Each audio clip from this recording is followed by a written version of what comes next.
दोस्तों बहुत बहुत स्वागत है आप सभी का एक बार फिर से। जी हाँ दोस्तों, आज पूरे दिन की कई महत्वपूर्ण और बड़ी खबरें निकलकर सामने आ रही हैं। जानेंगे सभी खबरों को विस्तार से। तो दोस्तों खबरों में आगे बढ़ने से पहले वीडियो को एक प्यार भरा लाइक जरूर कर दें और ताजा खबरों को जानने के लिए चैनल को सब्सक्राइब भी जरूर कर लें। तो देखते हैं पहली बड़ी खबर क्या निकल कर आ रही है।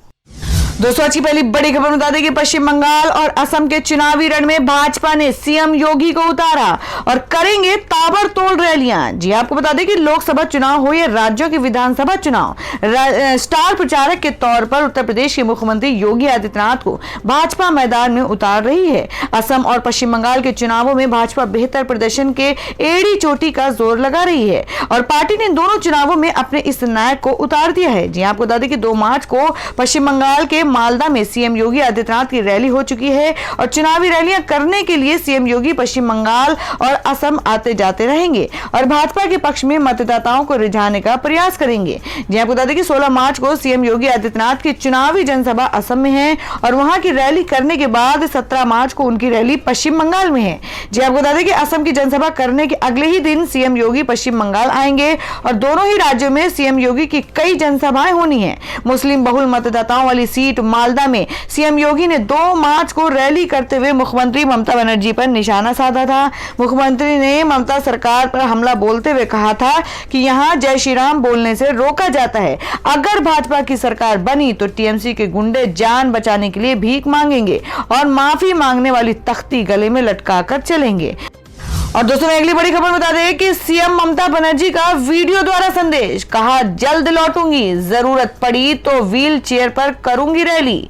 जी हां आपको बता दें कि विधानसभा चुनाव के मद्देनजर पश्चिम बंगाल के नंदीग्राम में नामांकन दाखिल करने पहुंची मुख्यमंत्री ममता बनर्जी पर बुधवार शाम कथित रूप से कुछ अज्ञात लोगों ने हमला कर दिया और इस हादसे में टीएमसी प्रमुख और सीएम ममता को काफी चोटें आई और जिसके बाद उन्हें कोलकाता के एसएसकेएम अस्पताल में भर्ती कराया गया। गुरुवार को ममता बनर्जी ने अस्पताल एक वीडियो संदेश जारी कर समर्थकों को अपनी सेहत की जानकारी दी और उनसे शांति बनाए रखने की अपील की है। अपने वीडियो संदेश में मुख्यमंत्री ममता बनर्जी ने अपने कार्यकर्ताओं से कहा है कि वे कुछ ऐसा ना करें जिससे प्रदेश का माहौल खराब हो। उन्होंने टीएमसी कार्यकर्ताओं से शांति बनाए रखने की अपील की है। इसके अलावा अपने वीडियो में ममता बनर्जी ने कहा है कि वे ठीक होते ही चुनाव के लिए व्हील चेयर पर कैंपेन करेंगी और अपनी सेहत की जानकारी देते हुए बंगाल के सीएम ने कहा कि मेरे सिर में काफी दर्द है और बीते दिन में लोगों का अभिवादन स्वीकार कर रही थी तभी उनके पैर में चोट लग गई। जी आपको बता दें कि वीडियो में देखा जा सकता है कि सीएम ममता बनर्जी अस्पताल के बेड पर लेटी हुई हैं और उनके बाएं पैर में प्लास्टर बंधा हुआ है।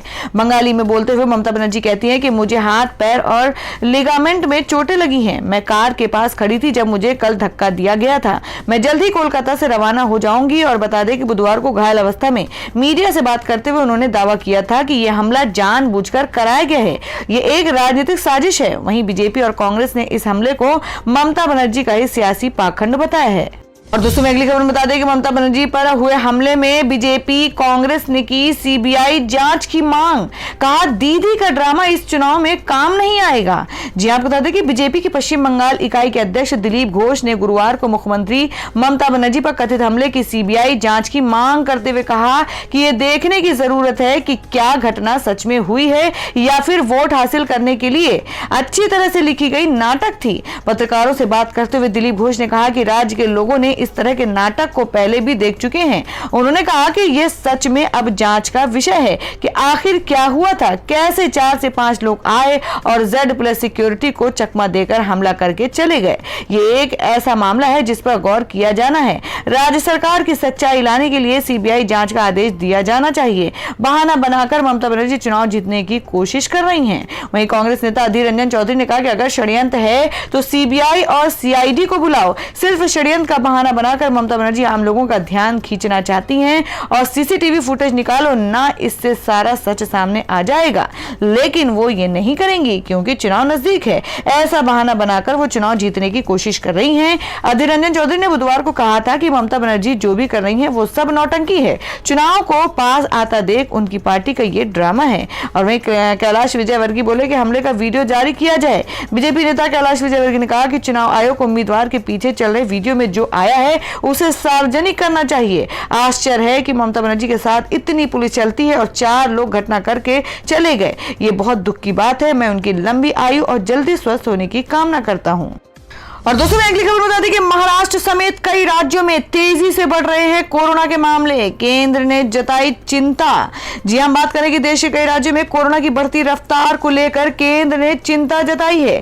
केंद्रीय स्वास्थ्य मंत्रालय ने कहा है कि महाराष्ट्र में 1 लाख से ज्यादा एक्टिव केस चिंता का विषय है। और मंत्रालय ने कहा कि मध्य प्रदेश, गुजरात और हरियाणा को भी स्थिति पर कड़ी नजर रखने को कहा गया है। और केंद्र सरकार ने साथ ही कहा है कि किसी भी राज्य में कोरोना वैक्सीन की कोई कमी नहीं है। हमारी सलाह है कि जिन भी राज्यों में कोविड मामले बढ़े हैं वहां सभी जिलों में टीकाकरण तेज करने की जरूरत है। नीति आयोग के सदस्य डॉक्टर वीके पॉल ने कहा कि वे महाराष्ट्र में बढ़ते कोरोना के नए केसों को लेकर चिंतित हैं, इसलिए हम वायरस को प्रति लापरवाह ना बने और हमें अभी कोविड के गाइडलाइंस का पालन करना होगा। दिल्ली में कोरोना के मामले बढ़े हैं और उससे करीब फरीदाबाद, नोएडा, गाजियाबाद के इलाकों में भी कोविड मामलों में इजाफा दर्ज किया गया है। तो दोस्तों, खबरों में आगे बढ़ने से पहले जान लेते हैं आज के माइंड क्विज के सवाल को। आज का सवाल आपको बताना है कि छत्तीसगढ़ की राजधानी कहाँ है। इसका जवाब आपको वीडियो के नीचे कमेंट बॉक्स में देना है और सही जवाब देने वालों को रैंडमली सिलेक्ट किया जाएगा और वो जीत सकते हैं एक बम्पर पुरस्कार। तो बढ़ते हैं अगली खबर की ओर। और दोस्तों, अगली खबर में आपको बता दें कि नागपुर के बाद उद्धव ठाकरे की चेतावनी, कहा और शहरों में भी लग सकता है लॉकडाउन। जी आपको बता दें कि देश में एक तरफ कोरोना वैक्सीनेशन का काम युद्ध स्तर पर चल रहा है। राजनेताओं से लेकर आम लोग सब वैक्सीन की डोज ले रहे हैं और इस बीच महाराष्ट्र में कोरोना बेकाबू होता नजर आ रहा है। आपको बता दें कि कल उद्धव सरकार ने नागपुर में 7 दिनों तक लॉकडाउन लगाने का फैसला किया है और वहीं अब उन्होंने चेतावनी देते हुए कहा कि सरकार आने वाले वक्त में राज्य के और जगहों पर भी लॉकडाउन लगाने का फैसला कर सकती है। सीएम ठाकरे ने बताया कि कोरोना के मामले लगभग 1 महीने से बढ़ रहे हैं और कोरोना वैक्सीन की पहली खुराक लेने के दौरान सीएम उद्धव ठाकरे ने कहा कि आने वाले दिनों में नियमों की सख्ती के पालन नहीं करने वाले कुछ जगहों पर लॉकडाउन लगाने का फैसला करना पड़ सकता है। हालांकि सीएम ने यह भी कहा कि अभी स्थिति नियंत्रण से बाहर नहीं है। सीएम ने लोगों से सुरक्षित दूरी बनाए रखने, मास्क पहनने और अनावश्यक यात्रा से बचने के लिए भी कहा है। साथ ही कोरोना वैक्सीन से संबंधित अफवाहों पर उद्धव ने कहा है कि वैक्सीन के बारे में डरने या भ्रम की कोई आवश्यकता नहीं है। सीएम ठाकरे ने कल टीकाकरण अभियान के दूसरे चरण के तहत कोरोना वैक्सीन लगवाई और इस दौरान उनको कोवैक्सीन का टीका लगाया गया। इसके साथ ही उनकी पत्नी रश्मि और उनकी मां को भी कल वैक्सीन का पहला शॉट लगाया गया। जब सीएम ठाकरे को वैक्सीन लगाई गई तब वरिष्ठ चिकित्सक और चिकित्सा शिक्षा और अनुसंधान के निदेशक भी वहां मौजूद रहे। और दूसरी अगली खबर बता दें कि भारत में इस्तेमाल होने वाली वैक्सीन पर डेनमार्क सरकार ने लगाई रोक, सामने आए साइड इफेक्ट के मामले। जी हम बात कर रहे हैं कि कोरोना वायरस महामारी के खिलाफ दुनिया भर में टीकाकरण का काम युद्ध स्तर पर जारी है और इस बीच डेनमार्क से वैक्सीनेशन को लेकर एक चिंताजनक खबर सामने आई है। प्राप्त जानकारी के मुताबिक यूरोपीय देश डेनमार्क में ऑक्सफोर्ड एस्ट्राजेनेका द्वारा निर्मित कोविड-19 वैक्सीन के इस्तेमाल के बाद कुछ लोगों में गंभीर साइड इफेक्ट देखे गए हैं। वैक्सीन की डोज लेने के बाद लोगों में स्वास्थ्य समस्या के बाद डेनमार्क के स्वास्थ्य प्राधिकरण ने 14 दिनों के लिए टीके के इस्तेमाल पर रोक लगा दी है। बता दें कि भारत में ऑक्सफोर्ड एस्ट्राजेनेका की वैक्सीन को कोविशील्ड के नाम से जाना जाता है और बताया जा रहा है कि डेनमार्क के लोगों को वैक्सीन की खुराक देने के बाद उनमें रक्त के थक्कों संबंधी कई परेशानियां सामने आई हैं। मीडिया रिपोर्ट्स के मुताबिक डेनमार्क की राष्ट्रीय स्वास्थ्य एजेंसी ने कहा है कि Oxford AstraZeneca corona virus vaccine को अस्थायी रूप से निलंबित किया जा रहा है। लोगों में सामने आए रक्त के थक्कों के कई मामले चिंता का विषय है। इस मामले में वैक्सीन निर्माता कंपनी से भी संपर्क किया गया है। फिलहाल उनकी तरफ से अभी कोई प्रतिक्रिया नहीं मिली है। आपको बता दें रिपोर्ट के मुताबिक कथित रूप से एक शख्स की मौत भी हो चुकी है। डेनमार्क की सरकार ने टीकाकरण कार्यक्रम के प्रभारी क्षेत्रीय अधिकारियों से एस्ट्राजेनेका शॉट का उपयोग बंद करने के लिए कहा है। डेनमार्क के अलावा 6 अन्य देशों द्वारा भी एस्ट्राजेनेका वैक्सीन के इस्तेमाल पर रोक लगाने की खबर है और बता दें कि इससे पहले टीकाकरण के दौरान ऑस्ट्रेलिया में एक महिला की मौत के बाद वहां भी एस्ट्राजेनेका वैक्सीन पर तत्काल प्रभाव से रोक लगा दी गई थी। और वहीं भारत में ऑक्सफोर्ड एस्ट्राजेनेका की वैक्सीन का निर्माण serum institute of India private limited Covishield के नाम से करती है। वैक्सीन को भारत सरकार की तरफ से टीकाकरण की मंजूरी मिलने के बाद देश में बड़ी संख्या में लोगों को इसकी डोज दी जा रही है और वहीं भारत में वैक्सीन की वजह से अब तक किसी भी तरह के साइड इफेक्ट का मामला सामने नहीं आया है।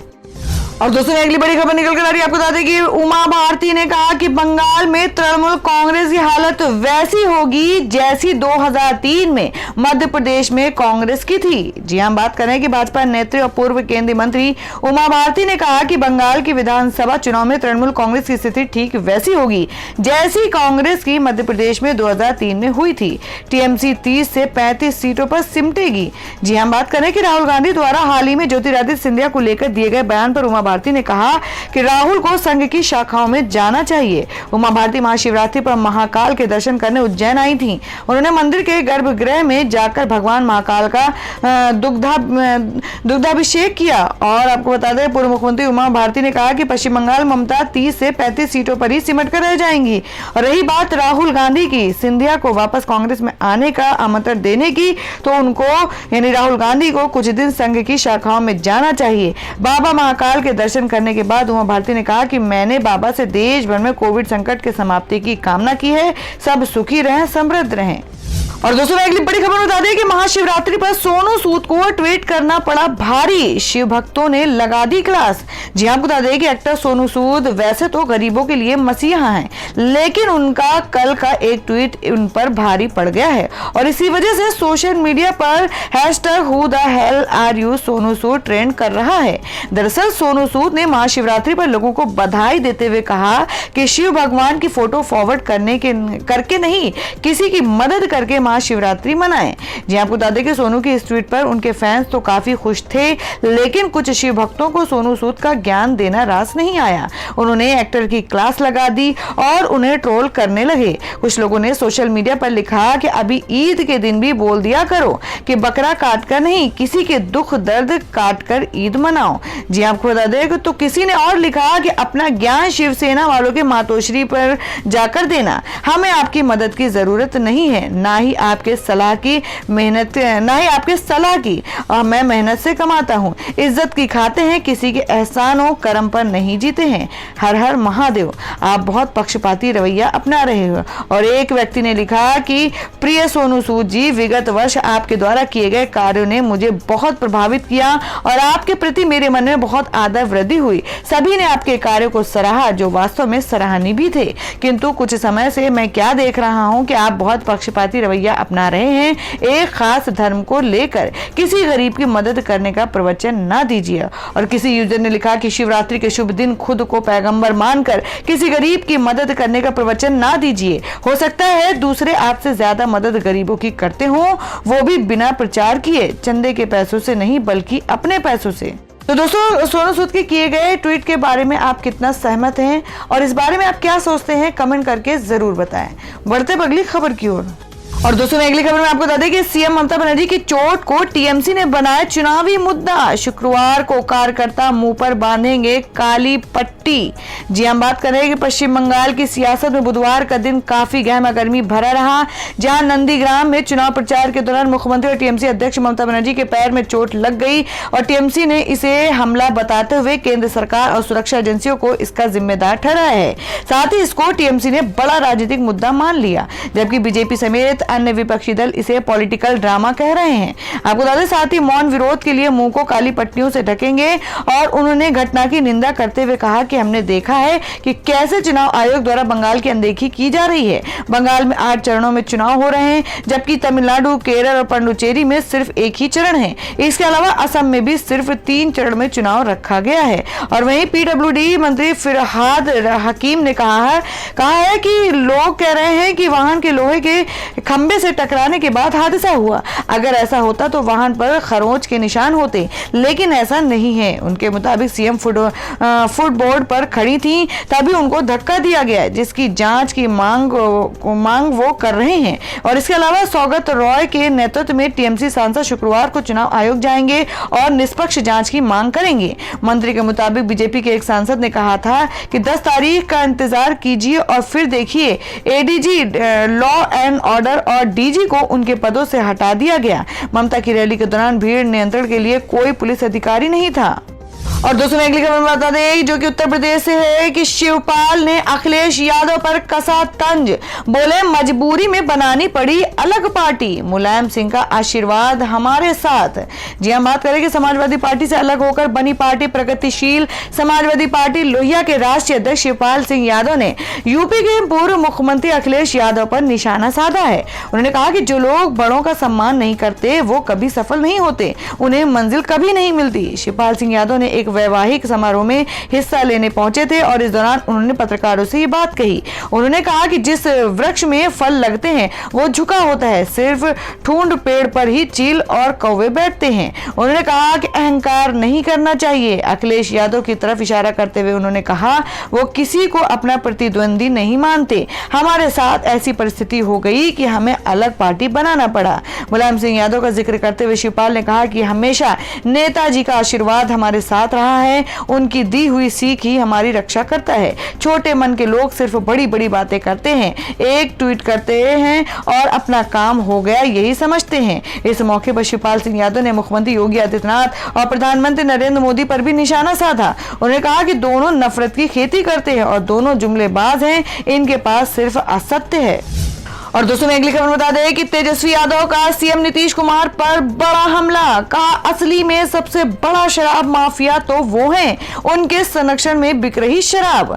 जी आपको बता दें कि बिहार में शराब की अवैध बिक्री और राज्य सरकार में मंत्री के एक घर से कथित तौर पर शराब की बरामदगी के आरोप को लेकर राजद नीतीश सरकार पर हमलावर है। बुधवार को विधानसभा तो गुरुवार को तेजस्वी यादव ने प्रेस कॉन्फ्रेंस कर मुख्यमंत्री नीतीश कुमार पर हमला बोला और साथ ही कई आरोप भी लगाए। जी आपको बता दें कि नेता प्रतिपक्ष तेजस्वी यादव ने बोलते बोलते यहां तक कह दिया कि बिहार में अगर सबसे बड़ा शराब माफिया कोई है तो वो है नीतीश कुमार, क्योंकि उनके संरक्षण में शराब का धंधा फल फूल रहा। बिहार में इतना कुछ हो रहा है कि लेकिन उन्हें ही नहीं पता होता। सरकार अगर वो चला रहे हैं, प्रशासन वो चला रहे हैं तो दोषी कौन होगा? अगर कोई कार्रवाई होती भी है तो सिर्फ दलितों, गरीबों, वंचितों, लाचारों, किसानों और अति पिछड़ा लोगों पर ही होती है।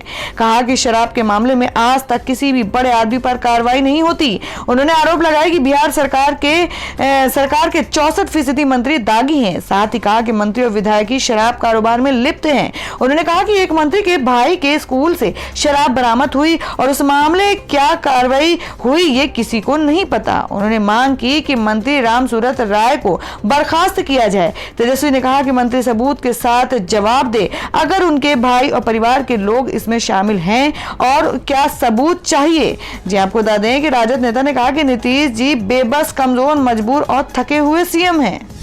और दोस्तों अगली खबर में जान लेते हैं कि देश भर में सोने और चांदी के ताजा भाव। जी आपको बता दें कि अब तक 22% तक सस्ता हो गया है सोना, 12,000 से अधिक घट गया है दाम। जानिए और कितनी गिरेगी कीमत। जी हम बात करेंगे, अगर आप सुरक्षित निवेश के सोना खरीदने का प्लान बना रहे हैं तो देर मत कीजिए, सोना खरीद ही लीजिए। देश में सोना की कीमत में लगातार गिरावट दर्ज की जा रही है। आलम यह है कि सोना फिलहाल 11 महीने के सबसे नीचे के स्तर पर पहुंच गया है। अगस्त 2020 में सोना अपने रिकॉर्ड स्तर पर 57,000 रुपए प्रति 10 ग्राम पर पहुंच गया था, लेकिन अब करीब 22% गिरावट के साथ ये करीब 12,400 रुपए प्रति 10 ग्राम तक सस्ता हो गया है। क्या आने वाले दिनों में भी सोना और सस्ता रहेगा?